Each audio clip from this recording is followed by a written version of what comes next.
What is up, fragrance community and fragrance lovers everywhere out there in YouTube land? Thanks for joining me here on my channel, Steven Sturgill. I'll be your host for the next couple minutes. Once again, guys, we're looking at another perfume. Well, not really a perfume, really an eau de toilette, I believe, from Alexandria. That is Egyptian King. This is a decant, obviously. Got this off a very trusted source off eBay. Now, my computer's been acting a little funny. It's been closing the cam app out when I zoom out to my browser. Hope that doesn't happen here. If it does, apologies, and we'll try to restart it. I think it's working okay. Okay, this is somewhat very reminiscent of some of Parfums de Marly in terms of the overall note and style and flavor of this perfume, or eau de toilette in this case. So this has basically, it's powdery, it's got amber, warm and spicy, it's balsamic and woody. Um, I believe there's cinnamon in here. I believe there's cardamom in here, if I had to guess. I believe there may be the note of almond and honey. There's a little essence of some kind of like baklava type note.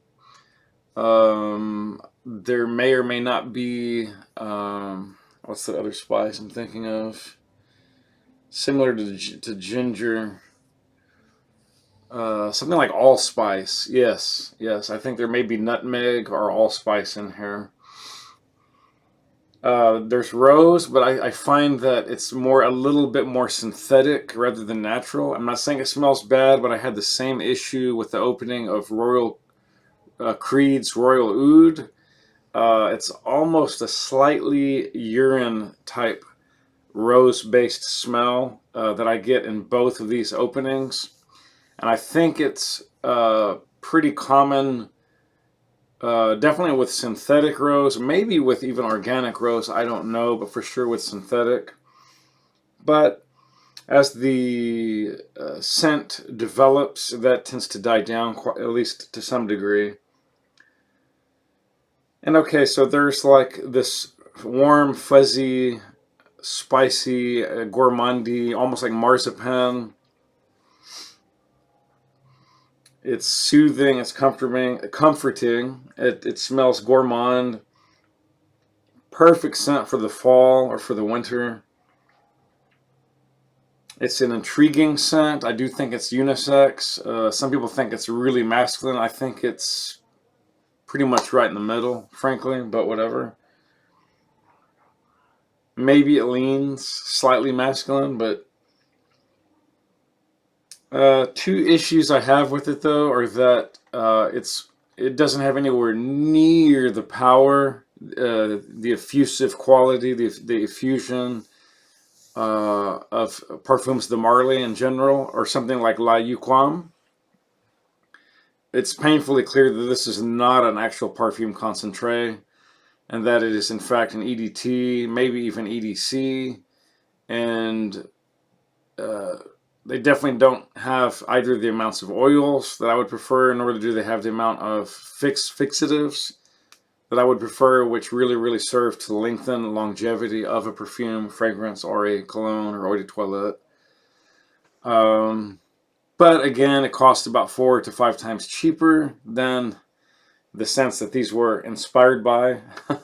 These are pretty much all inspired scents, if you get my drift, clones for the most part, but they do smell quite good. But whether I guess I'm trying to be as polite as I can in saying this.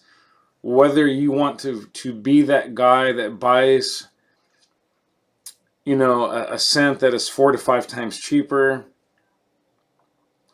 than the real thing, but you have to spray maybe 2 to 3 times the amount you would had you bought the real one, and maybe you still get better longevity or just a more natural smell with the real one. I leave that up to you to decide. That's your call, not mine. And I would be very presumptuous indeed to assume that one is necessarily better than the other. It's just something that you, as the purchaser and end user of these scents, is going to have to decide. For myself, I tend to take the middle road in most cases, which is to say that I would probably buy some of these scents and use them to lengthen the amount of time. I would also buy the real ones, in other words, but I would use these in between special events to still sort of smell like the real thing, but know that I'm not wasting a very expensive bottle of juice just for everyday outings and maybe occasions that are not quite as important, if that makes sense. Of course, if we were all rich, you'd probably only buy the real stuff and just say, poo, poo, poo, get out of the way. All these clone attacks of the clones. But then again, we might find a reason to say, well, some clones smell better or whatever, better longevity or whatever, or equal longevity. Why should I spend 4 to 6 times as much for the real thing when it doesn't even perform any better? Because I do read a lot of stories like that online. That's going to do it. This is an interesting scent. Quite nice, quite lovely.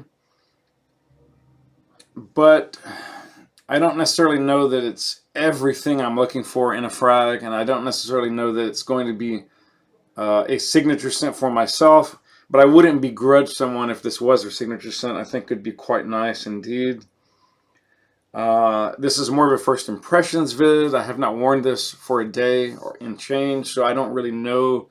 Other than the fact that it's already sitting up fairly close to the skin, I don't know if it's going to die down in 2 hours or still, am I going to smell it in 8 hours from now? I would doubt it, but I don't know that yet.